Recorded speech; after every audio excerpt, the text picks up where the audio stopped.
amour, j'espère que vous allez bien. Ici Maria Bikouma, encore une vidéo. Je suis contente, vous commencez à poser des questions. C'est très important quand il y a quelque chose que vous ne comprenez pas sur cette dynamique de relations toxiques, c'est important que vous puissiez poser des questions. Ici, je suis en mesure de vous répondre.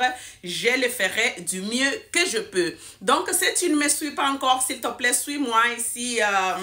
C'est un canal où nous parlons de relationnements toxiques, survivre ou bien vivre avec des pervers narcissiques. Je ne suis pas psychologue, je ne suis pas psychiatre, mais je suis une survivante. Ce que je souhaite pour toi qui es encore dans cette relation abusive, dans cette relation là où tu penses que tu es attaché, que tu n'as pas comment sortir. Donc, je souhaite vraiment que tu puisses trouver la force afin que tu puisses t'élever et sortir de ce chaos émotionnel dont tu es plongé. OK?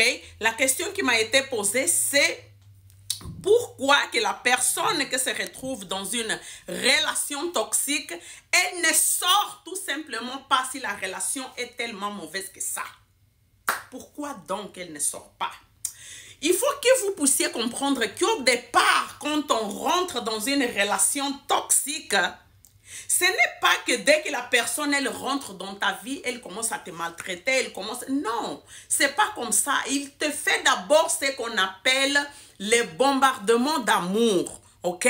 Les bombardements d'amour, c'est une phase là où la personne, en tout cas, qui te choisit comme sa victime, elle te voit comme si tu es la personne la plus merveilleuse de la planète. C'est comme si c'est toi qui viendras dans sa vie et puis va laver toute cette pourriture qui s'encontre en dedans de lui. Donc, il te voit comme étant une personne parfaite.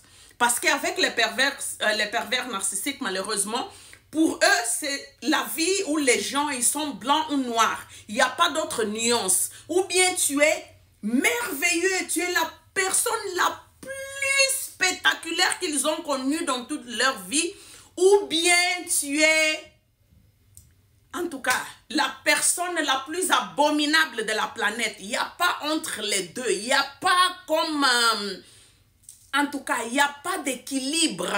Pour eux, soit c'est noir, soit c'est blanc. Donc, au départ, ils te voient comme c'est toi qui vas les sauver, c'est toi qui vas le sortir du chaos interne. Donc, qu'est-ce qu'il va faire pour pouvoir vraiment te fermer bien là, dans sa boîte, dans ses entrailles de toxicité?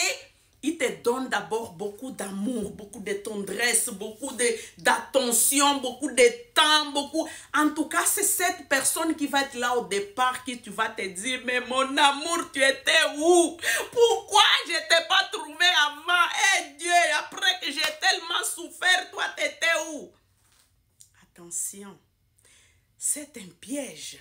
Tu vas penser que cette personne est ton âme sœur, c'est celle même qui manquait, c'est ta moitié comme on dit. Mais ne croyez pas ces histoires de moitié là, hein. Quand vous rentrez dans les relationnements, quand on vous dit oh ma moitié, l'histoire de moitié là, ça n'existe pas. Tu dois être une personne entière pour pouvoir rentrer dans une relation, et deux personnes entières, ils se complètent, ils forment une équipe, un couple soudé qui sont là un avec l'autre pour pouvoir construire le nous, ok? Parce que moi, je ne crois pas à cette histoire qu'on dit, ah, le relationnement, c'est fait à deux. Non, c'est pas fait à deux, c'est fait à trois. Surtout pour nous qui sommes passés en tout cas, dans des relations abusives. Il faut comprendre que les relations sont faites à trois, ok? C'est-à-dire, toi, moi et nous. Chacun de vous met une graine pour pouvoir construire le nous. Si tu n'arrives pas à construire quelque chose de comme ça avec quelqu'un pour former le vous là,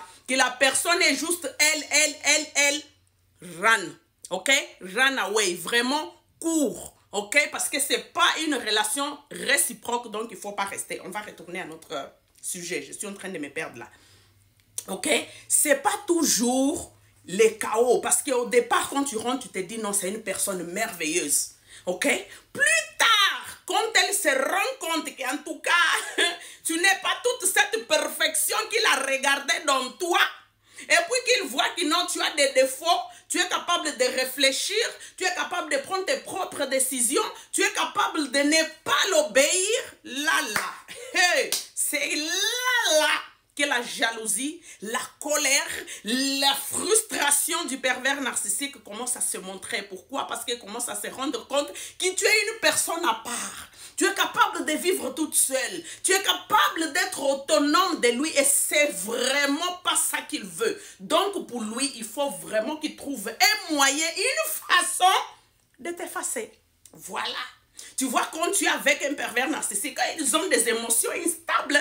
Des fois, tu vas les voir tellement contents, tellement euphoriques. Là, ils sont comme, oh, oh, je suis aux anges. D'autres moments, tu les vois, ils ne te parlent pas. Tu ne comprends pas absolument rien qui se passe. Pourquoi? Parce que c'est un moment-là qu'il commence à avoir la colère de toi. La colère, la jalousie et toutes les autres émotions négatives, ça commence à monter dans lui. Pourquoi? Tout simplement quand tu es heureuse ou heureux, lui, elle a le chaos interne. Il n'est pas capable de avoir l'accès à cette joie genuine qui n'est pas forcée, que c'est quelque chose de naturel chez toi. Il va se dire, mais l'imbécile là m'énerve. Comment elle peut être heureuse comme ça? Moi, j'arrive pas à voir ça. Pourquoi il doit être comme ça? Donc, c'est comme ça que tu vas voir.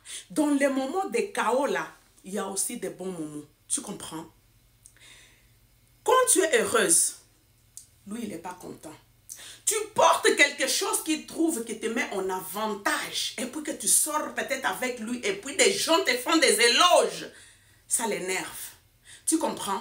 Donc, ce n'est pas toujours comme tu vas être dans cette confusion. Il peut te lancer une parole par-ci, par-là, mais des fois, il va se dire, mais non, ma chérie, j'ai blagué, toi aussi. Hein? Tu sais, j'ai pas fait. Pourquoi tu te sens comme ça? Tu es trop sensible, ma chérie, toi aussi. Ah, quand même, il faut pas être comme ça.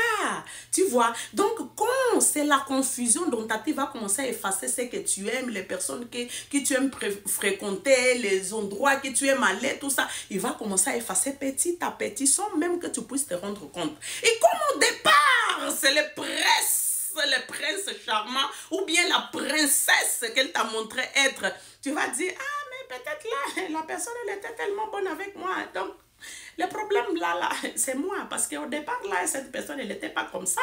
Donc, comme les deux autres relations là-bas aussi, on me disait qu'il y avait des choses qu'il fallait que je change dans moi. Cette personne parfaite, donc elle est devenue encore comme mon ex, elle est devenue comme ma mère, elle est devenue comme mon frère qui me traite comme ça. Donc, le problème là, vraiment, c'est moi là.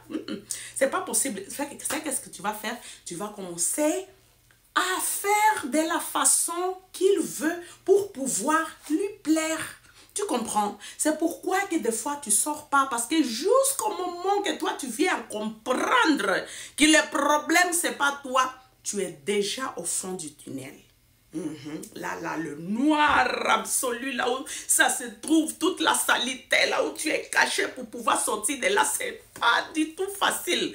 Donc, quand tu as déjà ton auto-estime sur le plancher, hein, tu as déjà tous tes amis très loin de toi.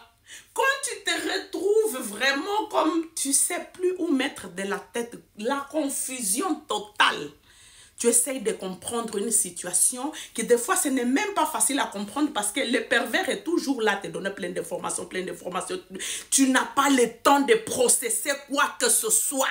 Tu n'as pas le temps, il ne te donne pas le temps parce que tout ça, c'est un jeu de manipulation. C'est comme ça que ça fonctionne. Donc, toutes les émotions sont là en même temps. Tu essaies d'imaginer, il ne te donne pas le temps de penser. Souvent même, il va t'empêcher de dormir pour que tu puisses penser. Il y a tellement de choses, c'est trop d'informations que tu reçois en même temps. C'est ça qui fait que des fois, tu ne te rends même pas compte du temps qui est en train de passer. Pendant que tu es dans cette relation-là, tu te retrouves... Oh, ça fait 10 ans que je suis dans ces chaos, je fais ça comment? Mon temps est passé. C'est le pervers. Tu comprends? Donc, c'est pourquoi que tu n'y arrives pas à sortir. Parce qu'il fait tout exprès, c'est calculé minutieusement afin que tu puisses rester dans l'abus. Tu comprends? J'espère que ça fait du sens. J'ai pu bien expliquer. S'il y a d'autres questions qu'ils ont brodées pendant que j'essayais d'expliquer, laissez-moi dans les commentaires. Ou bien si tu n'as pas envie de t'exposer, mon WhatsApp est toujours là.